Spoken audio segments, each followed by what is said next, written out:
Australia मजदूर संघ सहबंधित भारतीय मजदूर संघ आमर आज 70 वर्ष पालन होमर जी राष्ट्र ऋषि भारत वर्षर जड़े राष्ट्र ऋषि 1955 23 जुलाई भोपाल ठारे भारतीय मजदूर संघ प्रतिष्ठा करते।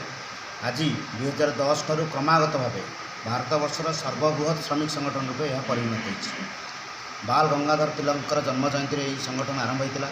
तो तांकर नीति आदर्श एवं राष्ट्रीय स्वयंसेवक संघर विचार रे ये संगठन आगक बढ़ी चलती।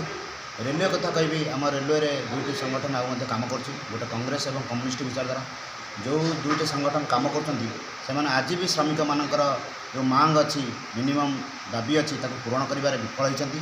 तेणु भारतीय मजदूर संघ आगामी दिन में ये आंदोलन को जोरसोर करमती भाई आमर गिरीश भाई कहले न्यू पेंशन स्कीम बदलिक ओल्ड पेंशन स्कीम लगे तापाई भारतीय मजदूर संघ विगत दिन में 23 नवेम्बर मसरे आमर 22 नवेम्बर में दिल्ली ठारे धारणा देता एवं अर्थमंत्री गोटे कमिटी गठन कर खूब शीघ्र यह लागू होगा बहुत बड़ खुशी दिन अच्छी।